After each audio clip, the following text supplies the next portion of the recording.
భద్రకాళి అమ్మవారి శాకాంబరి ఉత్సవాలు ఘనంగా ప్రారంభమై శాస్త్ర కలశాభిషేకంతో అమ్మవారి అభిషేకం చేసిన తర్వాత ప్రత్యేక పూజలు ఉంటాయి. ఉదయం అమ్మవారు ఒక రూపంలో, సాయంత్రం మరొక రూపంలో 15 రోజుల పాటు అమ్మవారి దర్శనం చేసేలాగా గురు పౌర్ణమి రోజు పూర్తిగా అమ్మవారి శాకాంబరిగా, సంపూర్ణ శాకాంబరిగా దర్శనం ఇచ్చేలాగా ఎక్కడా లేని విధంగా తెలంగాణలోనే అమ్మవారి శాకాంబరి ఉత్సవాలు నిర్వహించేలాగా ఏర్పాటు జరుగుతున్నటువంటి నేపథ్యంలో భద్రకాళి అమ్మవారి శాకాంబరి ఉత్సవాలు ఎలా జరుగుతాయి, దీని ప్రతిష్ఠత ఏంటి, అమ్మవారిని శాకాంబరి రూపంలో దర్శనం చేసుకోవడం వల్ల భక్తులకు ఎలాంటి లాభం జరుగుతుంది అనేది భద్రకాళి ఆలయ ప్రధాన అర్చకులు శేష్ గారు ఉన్నారు. శేష్ గారితో మాట్లాడదాం. స్వామి, భద్రకాళి ఆలయ శాకాంబరి ఉత్సవాలు తెలంగాణలో ఎక్కడ నిర్వహించిన తీరుగా నిర్వహిస్తున్నటువంటి నేపథ్యంలో అమ్మవారిని దర్శనం చేసుకుంటే ఎలా ఉంటుంది, ఎలాంటి ఉత్సవాలు ఇక్కడ ఎలాంటి కార్యక్రమాలు జరుగుతాయి?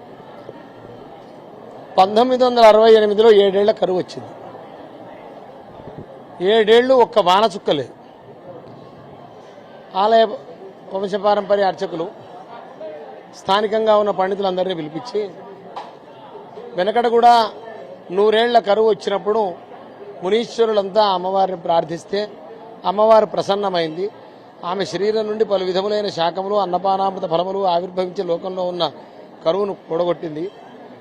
ఆమె కంటి నుంచి స్రవించిన జలధారలు భూమండలంలోని నదీనదాలు, హ్రదాలు, సముద్రాలు అన్నీ జలమయమైపోయాయి. అప్పటి నుంచి ఆమెను శాకంబరి అన్నారు.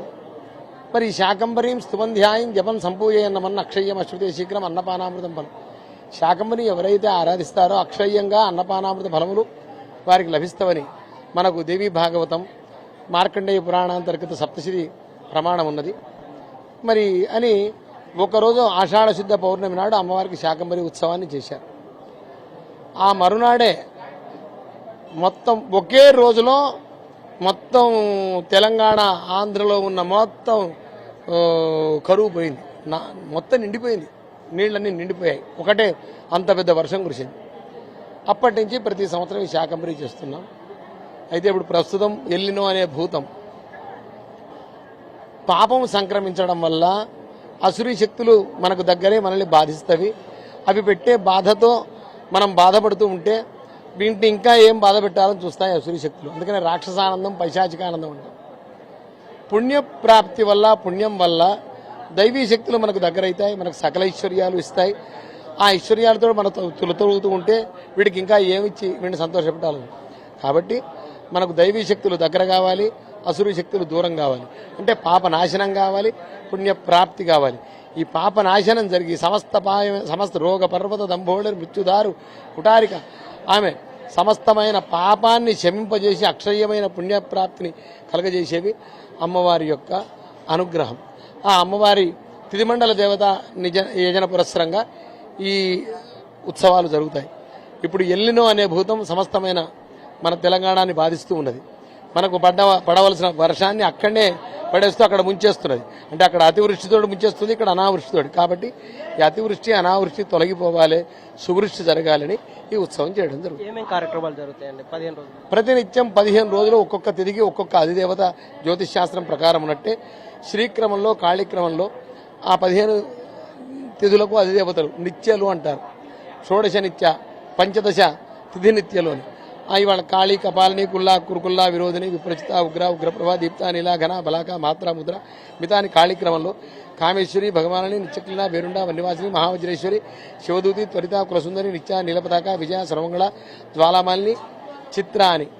అయితే ప్రతినిత్యం ఈ తిథిమండల దేవతలను ఆరాధించడం వల్ల ఆ తిథులన్నీ మనకు శుభప్రదం అవుతాయి, మనకు సువృష్టి జరుగుతుంది, మన కోరికలు నెరవేరుతాయి, ధర్మబద్ధమైన జీవనాన్ని మనకు ప్రసాదిస్తాయి. కాబట్టి ఈ ఆరాధన ఇప్పుడు అందరూ కూడా భక్తులు కూడా ఈరోజు కాళ్యై నమః, కామేశ్వర్యై నమః, రేపు విద్య గురువారం నాడు కపాలింజై నమః అని, భగమాలింజై నమః ఈ నామస్మరణ చేయడం వల్ల ఈ భూతం అనేది తొలగిపోయి మనకు రావలసిన వానలు మనకు పడతాయి.